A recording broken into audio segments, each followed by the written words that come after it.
أعوذ بالله من الشيطان الرجيم بسم الله الرحمن الرحيم وصلى الله على محمد وعلى آله الطيبين الطاهرين الذين أذهب الله عنهم الرجس وطهرهم تطهيرا اللهم صل على محمد وآل محمد ولعنة الدائمة الباقية على أعدائهم ومنكر فضائلهم وغاصب حقوقهم أجمعين من يوم عداوتهم إلى قيام يوم الدين أما بعد يا عباد الله أوصيكم ونفسي بتقوى الله فإن التقوى خير الزاد وبح المعاد وتنفع يوم لا ينفع فيه مال ولا بنون إلا من أتى الله بقلب سليم وصلى الله على محمد وعلى آله الطيبين الطاهرين اللهم صل على محمد وآل محمد وعجل فرجهم আমার প্রিয় দর্শক ও শ্রোতাবৃন্দ আসসালামু আলাইকুম ওয়া রাহমাতুল্লাহি ওয়া বারাকাতুহু।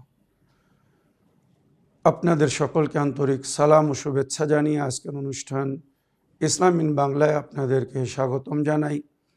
আশা করি আপনারা যে যেখানে আছেন ভালো আছেন, কুশল ও মঙ্গলে আছেন, সুখে থাকুন, শান্তিতে থাকুন, সমস্ত প্রকারের দুঃখ কষ্ট থেকে মুক্তিতে থাকুন।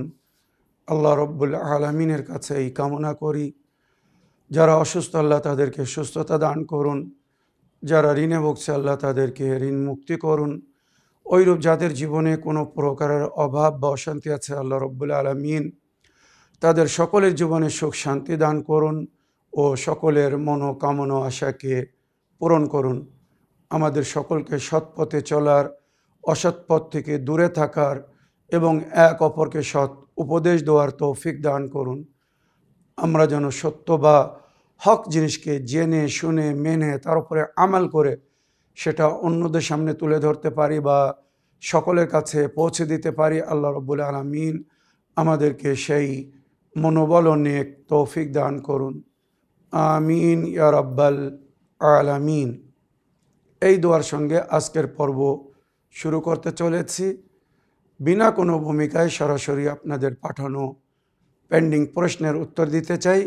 তাই আসুন দেখি কোথা থেকে কে কি প্রশ্ন করছেন বা কে কি জানতে চাচ্ছেন। আসসালামু আলাইকুম ওয়া রাহমাতুল্লাহি ওয়া বারাকাতুহু। আমি হাওড়ার সোনাতল থেকে বলছি। মানুষের আশা করি আপনি ভালো আছেন, সুস্থ আছেন। ভালো থাকুন, সুস্থ থাকুন। মোহাম্মদ সাহেব, সূরা কাহেফের 85 নম্বর আয়াত থেকে 90 পর্যন্ত আয়াতের ব্যাখ্যা ও ফজিলত বলবেন। আপনি ভালো থাকুন, সুস্থ থাকুন। আসসালামু আলাইকুম ওয়া রাহমাতুল্লাহি ওয়া বারাকাতুহু। ওয়ালাইকুম আসসালাম ওয়া রাহমাতুল্লাহি ওয়া বারাকাতুহু। আমার প্রিয় বোন, ভয়েসমেল করার জন্যে এবং সুন্দর প্রশ্ন রাখার জন্য ধন্যবাদ জানাই।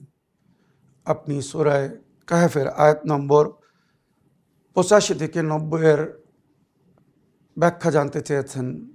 তবে তার আগের দুটি আয়াত পড়তে হবে, তাহলে আপনি বা আপনারা বুঝতে পারবেন। এই আয়াতগুলিতে হযরতে যুলকারনাইনের জিকির হয়েছে। আল্লাহ রব্বুল আলামিন জানাকে পুরো বিশ্বের উপরে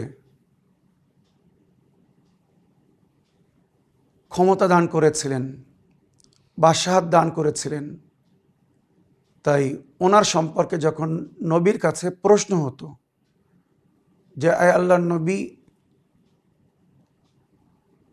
আপনি তাদের সম্পর্কে আমাদেরকে বলুন যাদেরকে আল্লাহ পুরো বিশ্বে রাজিত্ব দান করেছিলেন। মনে রাখবেন, 4 জন ব্যক্তি পুরো বিশ্বে রাজিত্ব করেছিলেন, তার মধ্যে একজন ছিলেন জনাবে যুলকারনাইন। ওইরূপ জনাবে সুলাইমান নবী আলাইহিস সালামকেও পুরো বিশ্বের ওপরে রাজত্ব দান করা হয়েছিল। সুতরাং সূরা কাহফের ৮৩ নম্বর আয়াতে এইভাবে উল্লেখ হয়েছে, ওয়ায়াসআলুনাকা আন যিল কারনাইন কুল সাআতলু আলাইকুম মিনহু যিকরা। আয় আমার নবী, আপনার উম্মত বা আমার বান্দারা আপনার কাছে জিজ্ঞাসা করে যিলকারনাইনের সম্পর্কে, কুল সাআতলু আলাইকুম মিনহু যিকরা, তো আপনি তাদেরকে বলে দিন আমি খুব শীঘ্র তোমাদেরকে যিলকারনাইনের সম্পর্কে বিস্তারিত ঘটনা বা ওনার জীবন কাহিনী শোনাবো। এরপরে আল্লাহ বলছেন, যেটা নবী নিজের উম্মতকে বা সাহাবাদেরকে শুনিয়েছিলেন, আল্লাহ যুলকারনাইনের সম্পর্কে কি বলছেন। আল্লাহ জনাবে যুলকারনাইন সম্পর্কে বলছেন, ইন্না মাক্কান্না লাহু ফিল আরদে ওয়া আতাইনাহু মিন কুল্লি শাইইন সাবাবা। আমি তাকে জমিনের ওপরে প্রভাবশালী করেছিলাম, জমিনের ওপরে তাকে ক্ষমতা দান করেছিলাম, তাকে রাজত্ব দান করেছিলাম, বাদশাহ দান করেছিলাম।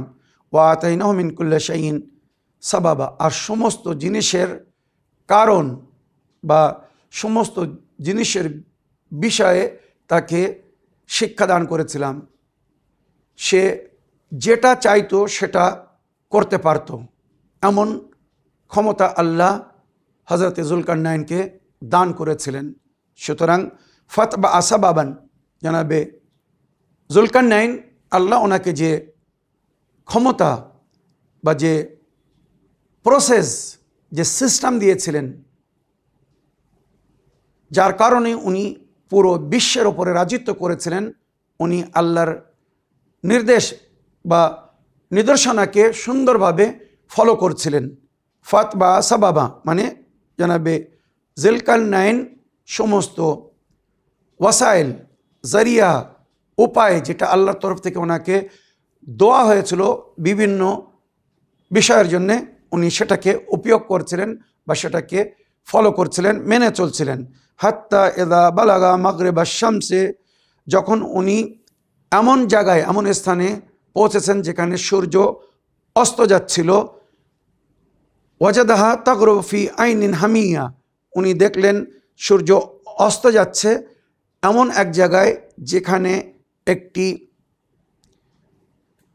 কালো ঝর্ণা, মানে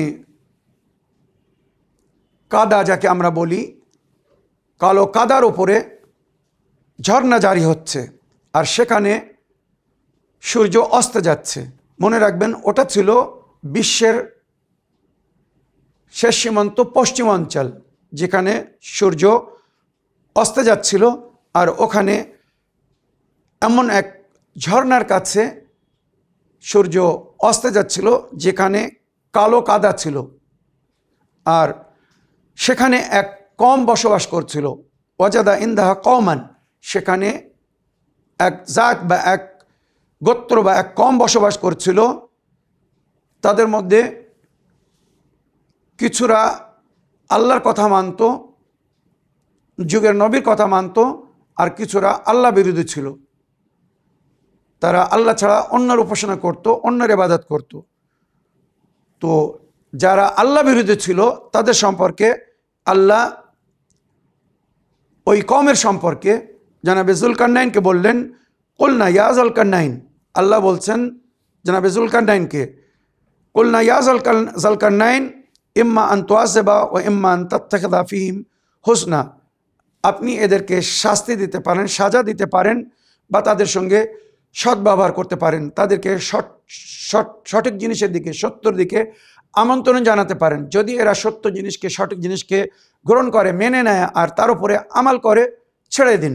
আর যদি তারা সঠিক জিনিসকে না মানে, সত্য বা হক জিনিসকে না মানে, তো আপনি তাদেরকে সাজা দিতে পারেন। আল্লাহর তরফ থেকে জানাবে যুলকারনাইনকে এই অনুমতি বা এই ক্ষমতা দেওয়া হয়েছিল।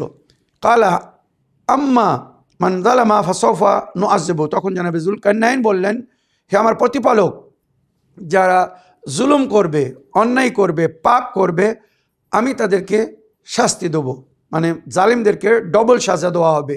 ইহকালে এবং পরকালে। তো জনাবে জুলকারনাইন বললেন, যদি এরা জুলুম করে, অত্যাচার করে, অন্যায় করে, তো আমি এদেরকে সাজা দেব।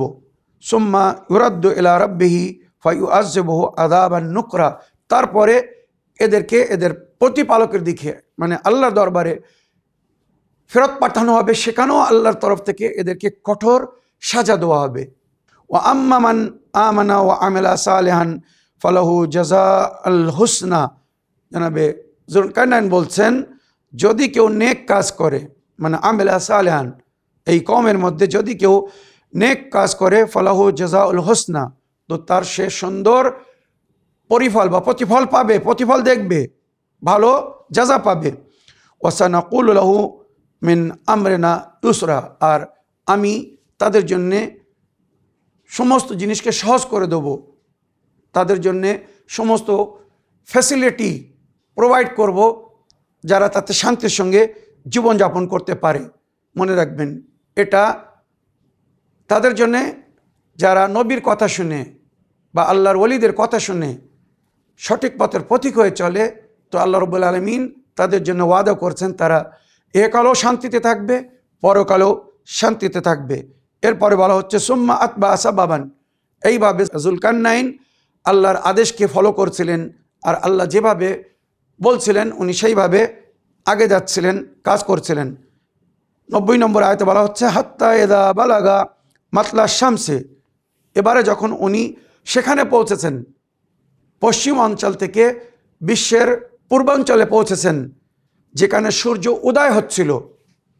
ওয়াজাদাহা তাতলু আলা কওমিন লাম নাজআল লাহু মিন দুনিহা সিতরা, উনি ওখানে দেখলেন এই সূর্য উদয় হচ্ছে এমন এক কওমের ওপরে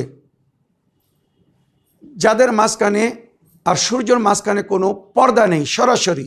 তো অনেক অনেক সময় এরা সূর্যর প্রার্থনা করত, সূর্যের পুজো করত, যে এই সূর্য আমাদের জীবনে আলো নিয়ে এসেছে।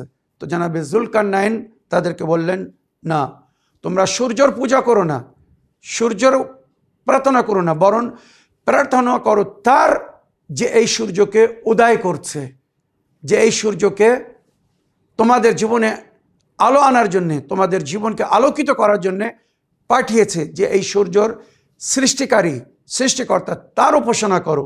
কেননা এই সূর্য যে উদয় করছে বা করাচ্ছে, সে এই সূর্যকে অস্তও নিয়ে যাবে।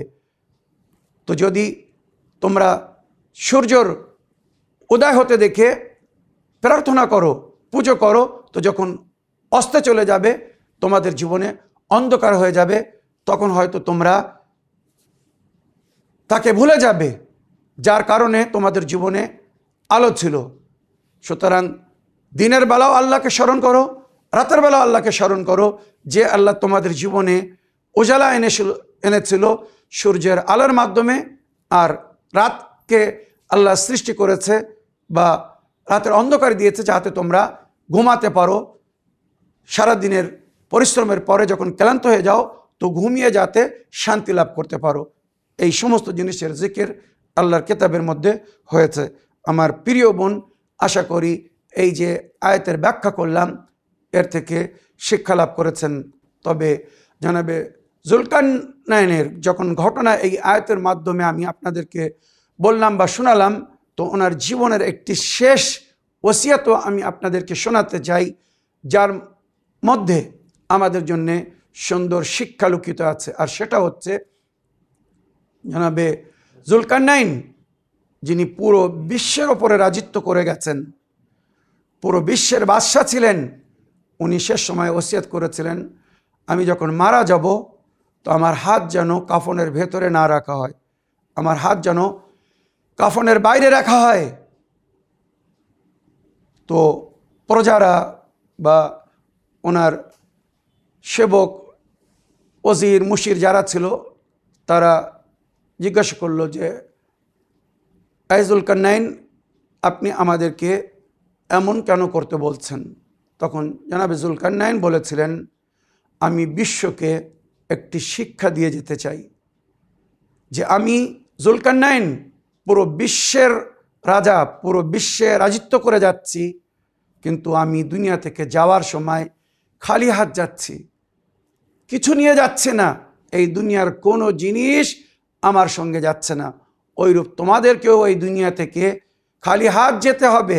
হ্যাঁ, তোমাদের সঙ্গে যাবে শুধু তোমাদের নেকি আর বদি। যদি ভালো করে যাও তো ভালো ফল পাবে, বদি করে গেলে তার সাজা পেতে হবে। এই সুন্দর শিক্ষা, এই সুন্দর ওসিয়াত উনি নিজের জীবনের শেষ সময়ে করেছিলেন। আশা করি এর থেকে আপনারা লাভবান হয়েছেন। আগের অডিও নিয়ে দেখি কোথা থেকে কে কি বলতে চাচ্ছেন। আসসালামু আলাইকুম ওয়া রাহমাতুল্লাহি ওয়া বারাকাতুহু। আমি মুর্শিদাবাদ থেকে শাবানা সুলতানা বলছি। প্রথমে আপনাকে আমার তরফ থেকে হাজারো সালাম। আমি একটি ভয়েস মেসেজ পাঠিয়েছিলাম, সেটির অপেক্ষায় ছিলাম, কিন্তু আমি ভাবিনি যে হয়তো সেটা আপনার কাছে পৌঁছাবে। আপনি ভয়েস মেসেজটার উত্তর দিবেন। 1749 এপিসোডে দেখানো হলো।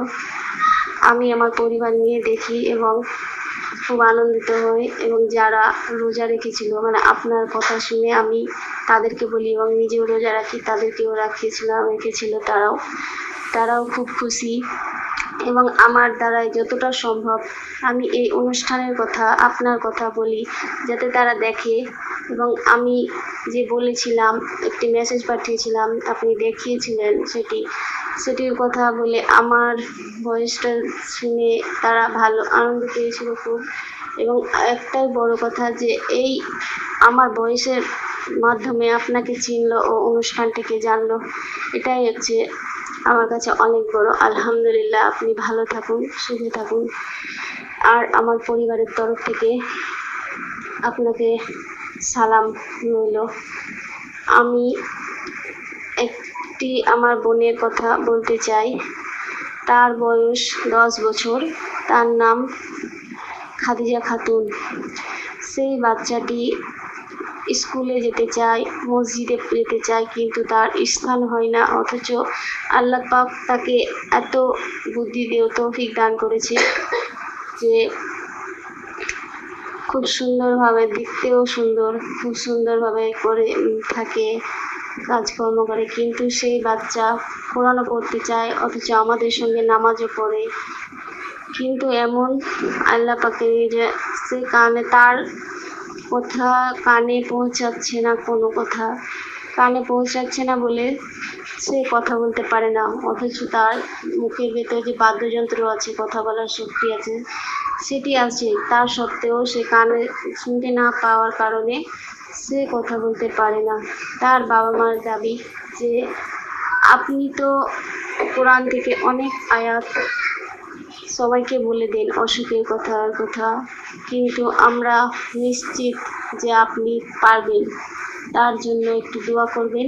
আর কোরআন থেকে কোনো আয়াত যদি থাকে তাহলে আপনি বলে দিন, এটা অনেক দর্শকেরও ভালো হবে। আপনি ভালো থাকুন। আর সেই বাচ্চাটির বাবা মাও আপনার জন্য অনেক দোয়া করবে, তারা বলেছে তাদের কষ্ট দূর হবে। যদি তার কোনো উপকার হয় আপনাকে নিশ্চয় তার কথা বলবো প্রথমে। আবার আপনি ভালো থাকুন, আর আপনাকে আল্লাহ পাক জান্নাত বাস করুন, আপনাকে আরও আল্লাহ বুদ্ধিজীবী করুন।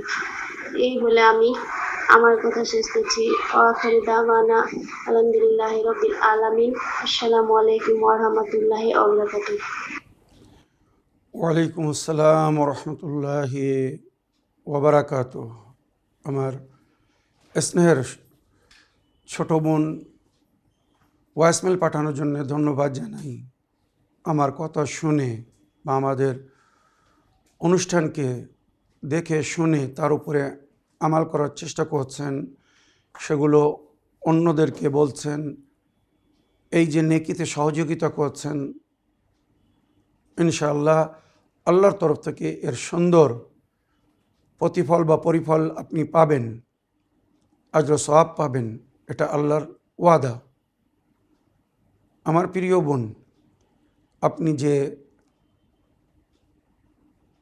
মেয়েটির কথা বলছেন, আল্লাহর কাছে দোয়া করব সে যেন কথা বলতে পারে।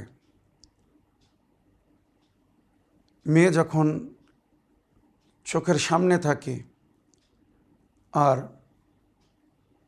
মনের বেদনা বা নিজের ইচ্ছাকে প্রকাশ করতে পারে না, তখন মাতা পিতার মনে যে কত ব্যথা লাগে, কত কষ্ট হয়, এ আমি খুব সুন্দরভাবে জানি।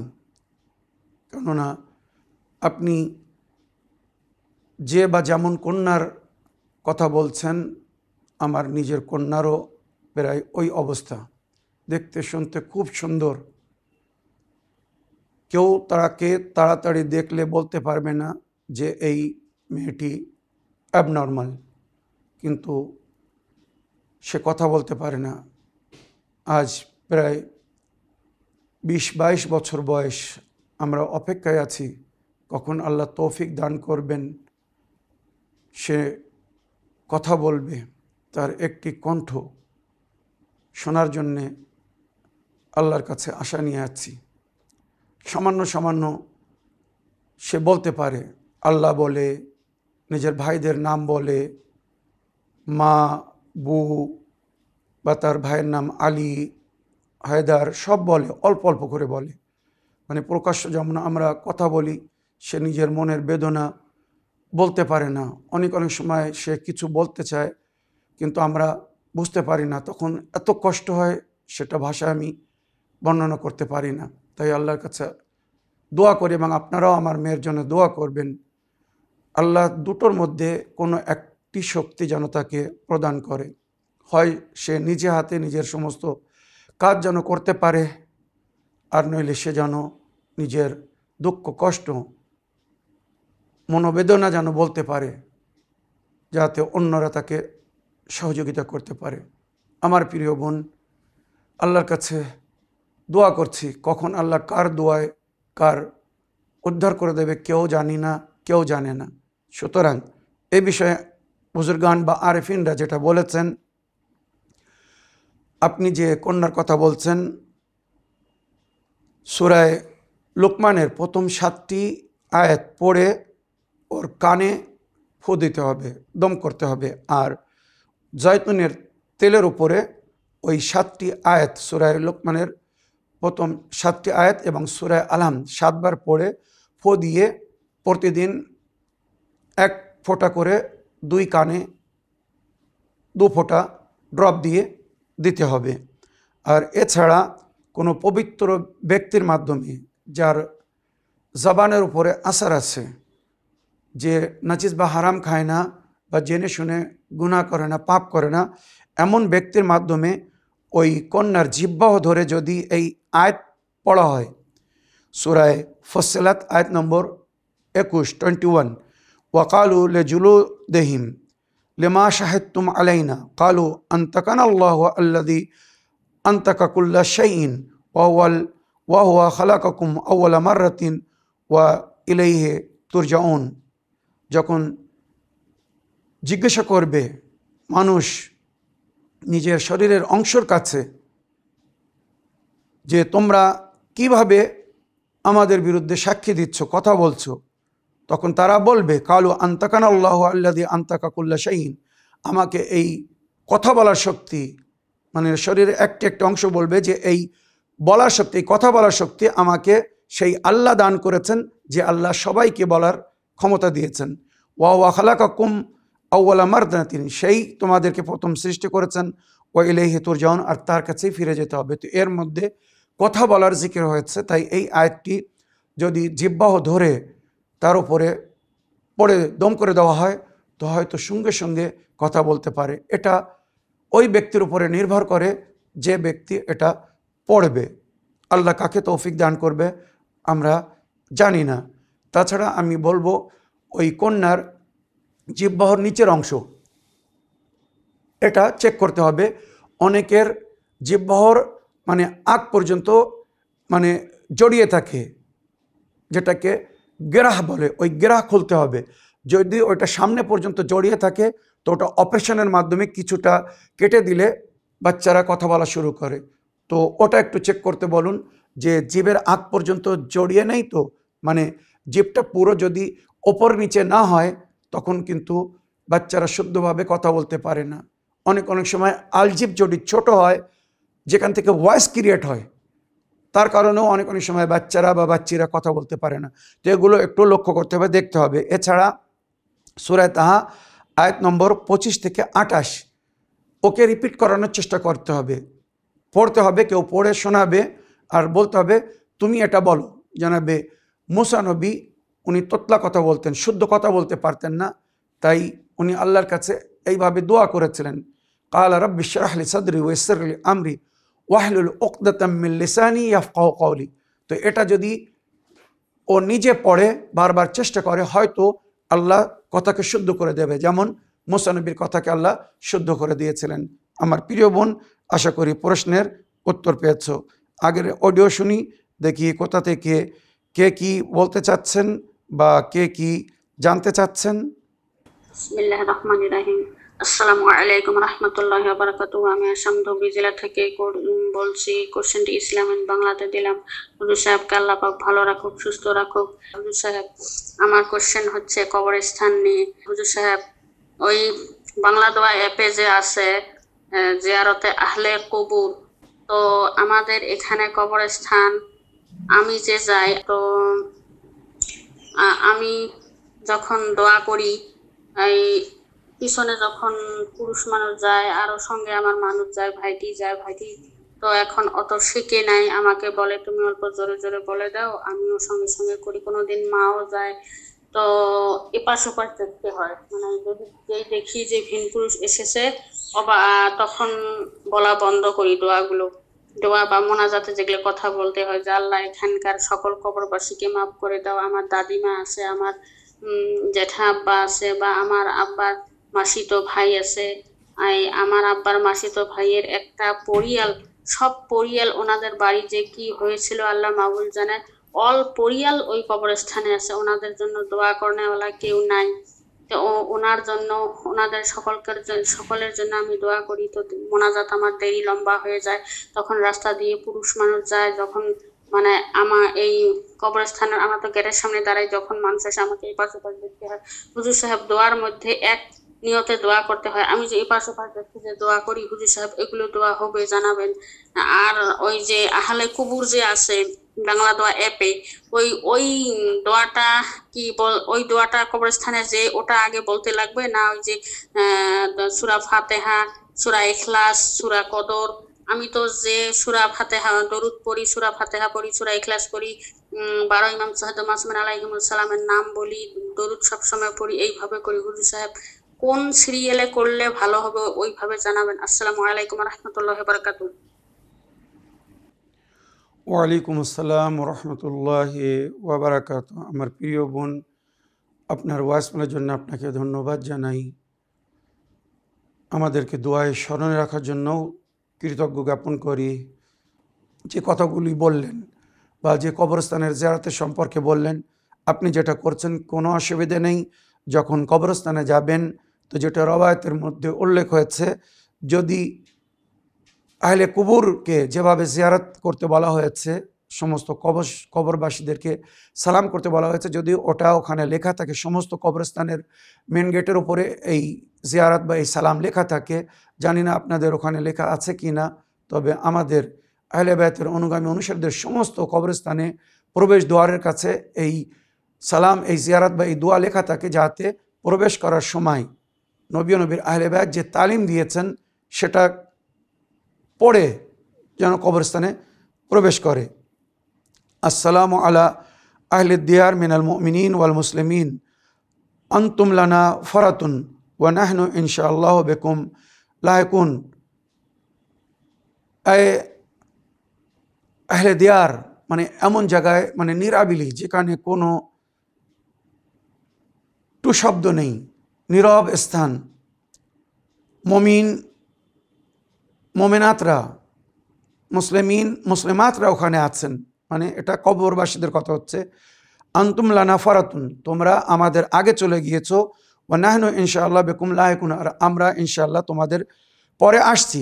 এইভাবে একটি সান্ত্বনা দেওয়া হয় তাদেরকে বা নিজেদেরকে। আর এই যে দোয়াটা বা জিয়ারতটি পড়ছি, এটা কবরস্থানের গেটের কাছে লাগানো থাকে। যদি না লাগানো থাকে তো এটা ম্যানেজমেন্টকে বলুন লাগাতে। যেটা নবী ও নবীর আহলে বাইত বা মাওলা আলী আলাইহিস সালাম তালিম দিয়েছিলেন। বিসমিল্লাহির রহমানির রহিম। আসসালামু আলা আহলে লা ইলাহা ইল্লাল্লাহ। লা ইলাহা ইল্লাল্লাহ ধারীদের, কলেমা পড়নেওয়ালাদের উপরে সালাম। মিন আহলে লা ইলাহা ইল্লাল্লাহ, ইয়া আহলে লা ইলাহা ইল্লাল্লাহ, বিহাক্কি লা ইলাহা ইল্লাল্লাহ, কাইফা ওয়াজাদতুম কওলা লা ইলাহা ইল্লাল্লাহ, মিন লা ইলাহা ইল্লাল্লাহ, ইয়া লা ইলাহা ইল্লাল্লাহ, বিহাক্কি লা ইলাহা ইল্লাল্লাহ, ইগফির লিমান ক্বালা লা ইলাহা ইল্লাল্লাহ, ওয়াহশুরনা ফি জুমরাতি মান ক্বালা লা ইলাহা ইল্লাল্লাহ, মুহাম্মাদুর রাসূলুল্লাহ আলিয়ুন ওলিউল্লাহ। এইভাবে যদি কেউ জিয়ারত পড়ে কবরে প্রবেশ করে, কবরস্থানে প্রবেশ করে, তো সেও সওয়াব পাবে, আর ওই কবরস্থানবাসীদের উপরে আল্লাহর রহমত নাজিল হবে। কারণ এখানে আমরা বলছি আহলে লা ইলাহা ইল্লাল্লাহ, মানে যাদের কলেমা ছিল লা ইলাহা ইল্লাল্লাহ, তোমরা বলো তোমরা এই কলেমার কি ফল পেয়েছো, কি জাযা পেয়েছো, এর কি ইনাম উপহার দেওয়া হয়েছে।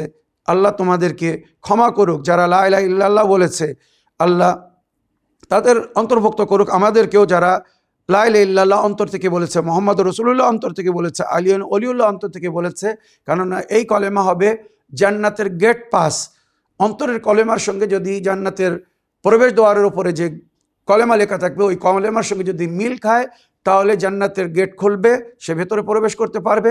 আর এই কলেমা যদি তার অন্তরে না থাকে, সে কিন্তু হাজার নেকি করে, নামাজ পড়ে, রোজা রেখে, হজ করেও জান্নাতে যেতে পারবে না, জাকাত দিয়েও সে জান্নাতে প্রবেশ করতে পারবে না।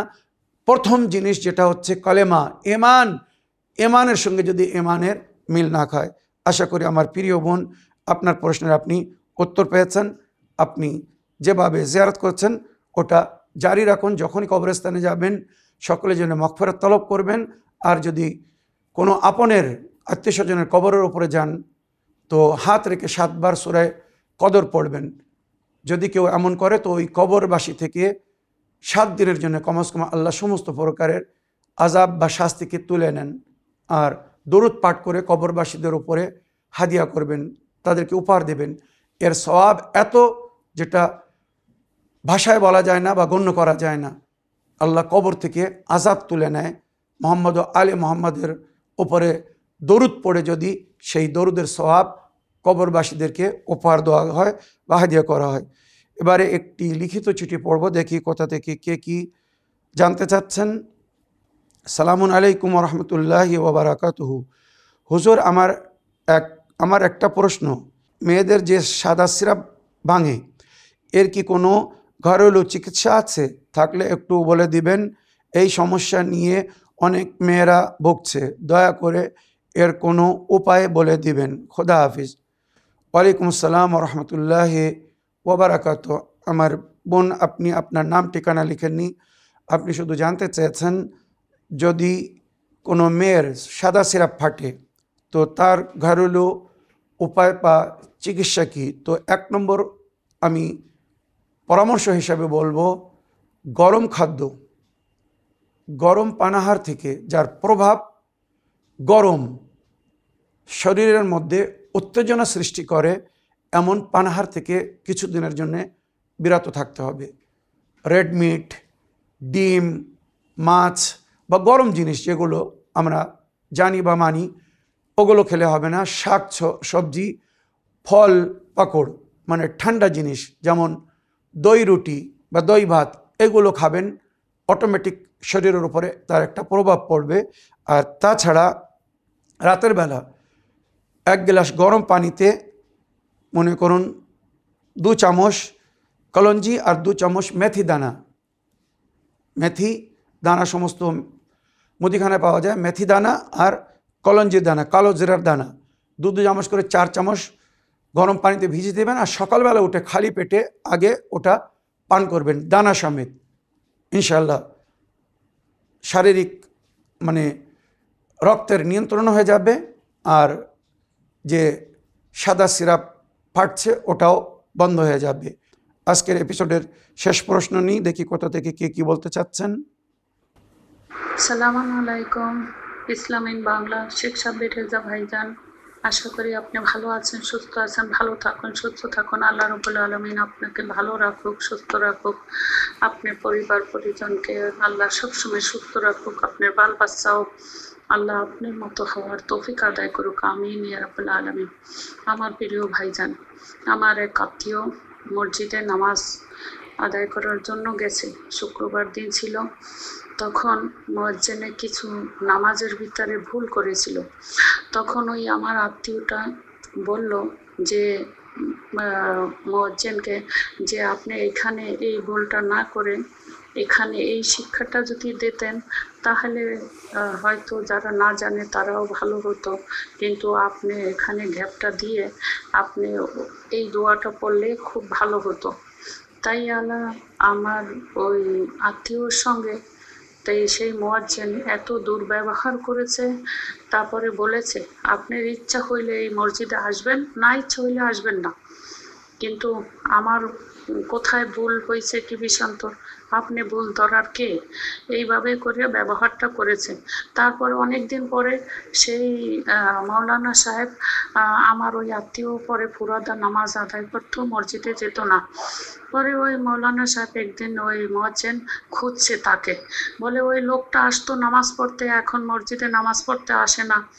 তারপরে দিয়া অন্য মাইনি তাদের আত্মীয় স্বজনের কাছে জিজ্ঞেস করছে, তখন ওখান থেকে আমার ওই আত্মীয় অন্য জায়গায় শিফট হয়ে গেছে। এখন ওই মসজিদে আর কখনো নামাজ পড়তে যেত না। সে দুঃখ পেয়েছিল যে আপনার ইচ্ছা হইলে আসবেন, ইচ্ছা হইলে আসবেন না। তারপরে যখন সেই অন্য কোনো জ্ঞানী ব্যক্তির কাছে এই কথার জিকির করলো, তখন হয়তো ওই জ্ঞানী ব্যক্তি বলল যে হ্যাঁ আপনিই ভুল করছেন, ওই যে লোকটা আপনাকে ভুলটা ধরাইয়া দিচ্ছে এইটা আপনার সুধার দেওয়া উচিত ছিল, কিন্তু তার সাথে এইরকম ব্যবহারটা করা আপনার উচিত হয়নি। তাই নিজের কথা তো কেউ কখনো বলে না, নিজের ভুলটা তো কেউ দেখে না। নিজের ভুলটা আজকালকার দিনে সবাই অন্ধ হয়ে যায়, কিন্তু অন্যর ভুলটা তো অনেকভাবে দড়িয়ে দেয়। এইটাই আমার কথা, যে যারা জানে না ভাই একটা জিনিস যদি ভুলে ধরাইয়ে দেয় তাই সেটা যাচাই করে বাছাই করে তারপরে তার উপরে কিছু বলা উচিত। এর জন্য ভাইজান অনেকে আছে যে দুঃখ পাইয়া অনেক সময় মসজিদে নামাজ পড়ে না, ফুরাদার নামাজ পড়ে। তাই ওই লোকটা না জেনে যখন এই সমস্ত ব্যবহার করে, আল্লাহ রব্বুল আলামিন এদের জন্য কি সাজা রেখেছে বলবেন। খোদা হাফেজ, ফিমানিল। ওয়ালাইকুম আসসালাম রহমতুল্লাহি ওয়াবারাকাতু। আমার প্রিয় আপামনি, আপনার ওয়াইসমের জন্য আপনাকে ধন্যবাদ জানাই। আপনি যে ব্যক্তির শাস্তি বা সাজা সম্পর্কে জানতে চাচ্ছেন বা জানতে চেয়েছেন, পবিত্র কোরআনের সূরা বাকারা আয়াত নম্বর 114-তে তার উত্তর দেওয়া হয়েছে। যদি কোনো ব্যক্তি কারোর জন্যে আল্লাহর ঘর বা মসজিদে আসার বাধা সৃষ্টি করে, বিদ্রূপ কথা বলে, কারোর মনে আঘাত দিয়ে বা কাউকে মানা করে যদি আল্লাহর ঘরে না আসতে দেয়, বা যেমন ব্যবহার ওই মুয়াজ্জিন করেছে, জানি না মুয়াজ্জিন না ইমাম সাহেব, আপনি বাস্তবে ইমাম সাহেবের কথা বলছেন না মুয়াজ্জিন? মুয়াজ্জিন যে আজান দেয় আর ইমাম সাহেব যিনি নামাজ পড়ান, তো আমার মনে হয় ইমাম সাহেব এটা করেছিলেন। যাই হোক, আপনি যখন মুয়াজ্জিন বলছেন তো আমি সেভাবেই উত্তর দিই। মুয়াজ্জিন বা ইমাম সাহেব যেই ব্যক্তি হোক, যদি কারোর কোনো কথা শুনে কোনো মমিন, কোনো মুসলমান মসজিদে আসা ছেড়ে দেয়, মসজিদে আসা বন্ধ করে দেয়, মানে মসজিদে আসার পথে তার ব্যবহার বা তার কথা যদি অবরোধ সৃষ্টি করে, বাধা সৃষ্টি করে, তো কোরআন এদের সম্পর্কে বলছে ওমান আযলামু মিম্মান মানাআ মাসাজিদাল্লাহ, তার থেকে তো বড় জালিম কে হতে পারে যে আল্লাহর বান্দাদেরকে তার ঘরে আসতে অবরোধ সৃষ্টি করছে, মানা করছে। ইউজকারা ফিহা ইসমু, আল্লাহর ঘরে গিয়ে আল্লাহর নাম নিবে, আল্লাহকে স্মরণ করবে, সেই পথে যদি কেউ বাধা সৃষ্টি করে, তো এদের সম্পর্কে বলা হচ্ছে ওই আয়াতের শেষ অংশে, তো আল্লাহ বলছে লাহুম ফিদ দুনিয়া খিজুন, এই দুনিয়ায় তারা লজ্জিত হবে, যেমন আপনি বললেন হয়েছে। লাহুম ফিদ দুনিয়া খিজুন ওয়া লাহুম ফিল আখিরাতি আযাবুন আযীম, আর পরকালে এরা কঠোর শাস্তি পাবে, আজিম আযাব এদেরকে দেওয়া হবে। আমার প্রিয় আপামনি, আশা করি কোরআনের আয়াত থেকে যে উত্তর দিলাম যথেষ্ট বুদ্ধিজীবীর জন্যে। কেউ যেন কাউকে আল্লাহর ঘর থেকে বাধা সৃষ্টি না করে, এই বলে আমার আজকের বক্তব্য এখানে শেষ করলাম। ওয়া আখিরু দাওয়ানা আলহামদুলিল্লাহি রাব্বিল আলামিন। ওয়াসসালামু আলাইকুম ওয়া রাহমাতুল্লাহি ওয়া বারাকাতুহু।